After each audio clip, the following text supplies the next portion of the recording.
as of January 1st, 2023, the following things will go into effect, and people need to be aware of this. It abolishes cash bail for almost every offense. This includes, but isn't limited to, kidnapping, armed robbery, second-degree murder, drug-induced homicide, aggravated DUI, threatening a public official, and aggravated fleeing and eluding. Offenders released on electronic monitoring have to be in violation for 48 hours before law enforcement can act. They could almost drive to Alaska before we can even look for them. It denies victims their constitutional rights. And keep this in mind, businesses and homeowners. Officers will no longer be able to remove trespassers from your residence or your businesses. Someone could decide to live in your shed, and all we can do is give them a ticket. You have to decide what level of force is required to remove them and whether or not it's legal. This is a massive threat to the residents of Orland Park, Cook County, and Illinois. I want to remind voters that several elected officials that will be on the ballot in Orland Park voted for this abomination. Senator Michael Hastings, Senator Emil Jones, and Representative Justin Slaughter all voted to put criminals ahead of the safety of law-abiding citizens and police. In particular, Senator Hastings, who personally told me that that he had a family and that this bill was horrible and there was no way he would vote for it. An outright lie that, in my opinion, disqualifies him to hold his office. I will gladly cast my vote for this resolution and demand the repeal of the Orwellian-named Safety Act. But it doesn't end here. There is currently a bill in front of the House to remove school resource officers from our schools, which means no resource officer at Sandburg High School. The city of Chicago has already done this. I personally don't want to see the city of Chicago become the standard for how we conduct public safety, because they've abandoned their police officers and abandoned their residents and created a war zone full of criminals. There's also a bill to make fentanyl a misdemeanor in this state. And I want to remind you that we have representatives that currently represent us or will represent us potentially in the federal government that voted to not extend the fentanyl ban federally. Fortunately, it passed, but there are people that actually believe that we shouldn't have a ban on fentanyl that currently represent our community. That's just absolutely unacceptable. It's like they won't stop until they destroy our communities and our society. We all need to take a stand against this. This is a very, very dangerous bill. On July 4th, Will County State's Attorney stated that of the 640 detainees in the jail, 60 of which have been charged with murder, all of them will have their bonds extinguished in January due to the new pretrial system. This is not a partisan issue. The Will County State's Attorney that I'm speaking of is a Democrat. The DuPage County State's Attorney recently had similar remarks with the 500-some detainees there. He mentioned the higher burden that prosecutors must prove that the accused is a present threat, not to the general public, but to a specific identifiable person. So let me repeat that. It's not if they hold someone, if they represent a danger to the public. The prosecutor has to prove that there's a specific identifiable person that is threatened. So if a man murders his wife in a domestic homicide, to whom then would they prove that he's a danger then, after the fact? Should he be released? Should someone who killed someone in crossfire on a highway be released because the threat was not specific to that person? Since when must acts of evil be specifically targeted to be considered dangerous to our community? Over the past weekend, there was a viral video of an armed mugging that occurred in broad daylight in Lakeview on Sunday afternoon. I won't kid anyone that if those muggers are caught due to the Cook County system, they'll likely be out, but the new system would guarantee it. How could a prosecutor prove that they pose a specific threat to an identifiable person when they certainly did not know the woman that they mugged? The point of bail is to strongly encourage showing up to court.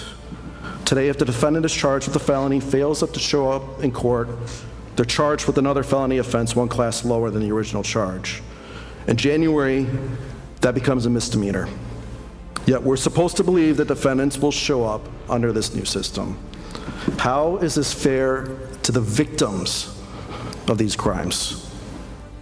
But it's not just felonies. As the mayor mentioned, criminal trespass is going to be reduced to a citation. So you might be considering what happens for retail and restaurants. You can also see how this is going to go sideways for you personally. What happens if you return to find someone swimming in your pool? Or worse, what if your teenage child has a stalker that decides to hang out in your backyard and you can't prove the threat? What does that mean for us?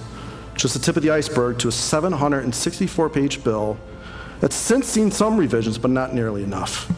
Again, for the representatives and senators that voted for this, why do they feel it necessary to wait until after the election for these provisions to take effect? That's cowardly. I implore our residents to read more about this act, contact your representative and senator, ask that they remove the provisions that endanger the lives of all citizens, especially our law enforcement officers. I'd like to share a few more things about this law. Here's an interesting one that I found. Suspects will be allowed 3 free phone calls prior to being questioned. I guess that's to get their facts straight. And most importantly, there was no funding for training included in this bill for frontline officers. So once again, we have unfunded mandates from our state, and we must foot the bill. The state, in its infinite wisdom, once again in law enforcement, has quickly decided to make the career of a police officer more dangerous while making the career of a criminal easier than ever. And there was a laundry list of non-detainable offenses that go into effect as part of the Safety Act. So what does that exactly mean? It means that these criminals be allowed to commit crimes and to be charged with these crimes and released without bail. Some of them that he didn't list include arson, burglary, robbery, and intimidation among the other ones he listed. So I think this paints a pretty good picture of why this law really needs to be reconsidered. The Safety Act laughs in the faces of these officers that provide those services. You think of this and the repercussions with kids and your grandkids and the direction these type of acts are having on our society as a whole. This weighs the criminal instead of the victim. The criminals are having more and more rights, where the victims that are getting victimized are just being pushed aside. Please reach out to your elected officials. Ask them to remove these unbelievable,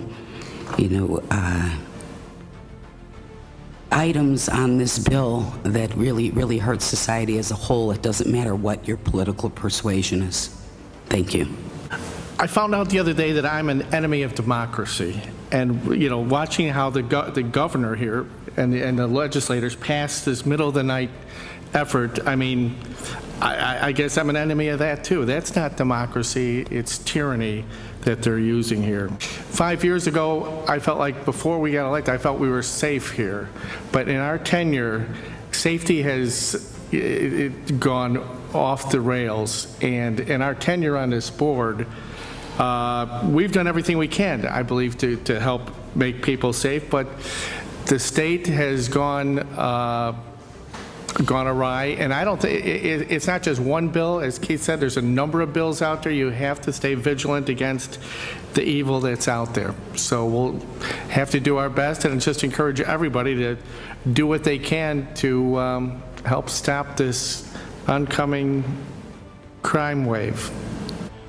This act, it scares me. It definitely poses a threat to public safety, to victims, to witnesses of violent crimes. But one thing that we kind of didn't address is how people are going to take the law into their own hands. So, Sean, you mentioned about, what if you get home and somebody's in your pool, or, you have a daughter and the stalker is outside in the yard, and all you can do is call the police, and the police, will give that person a ticket. A loved one is going to want to protect their loved one. If somebody's trying to hurt my child, how are you, not saying that I would take the law into my own hand, but I could just see how that could happen. More and more people are buying guns because they're not feeling safe. I just think it's just anarchy. Speak up. This can't go into effect. The pressure on our police because of these policies, and by the way, this is Kim Foxx's policies on steroids. Okay, that's what this is. This is worse than her policies. Going forward, our law enforcement officials won't be able to do that anymore. We'll have our hands tied, and we won't be able to do anything to stop these policies. We won't be able. It's not only the Kim Foxx policies, but this is worse. This is absolutely even worse than her policies. So the people, you don't have to rise up and picket and yell. You have a voice. It's called Election Day. Remember all these state legislators and vote them out. Enough is enough. You keep voting for these people like Kim Foxx was reelected, you're going to keep getting the same garbage until, exactly as Trustee Radishevsky said, we end up in a position where we have anarchy and we have people taking the law in their own hands, which none of us want to see. This town needs an enema.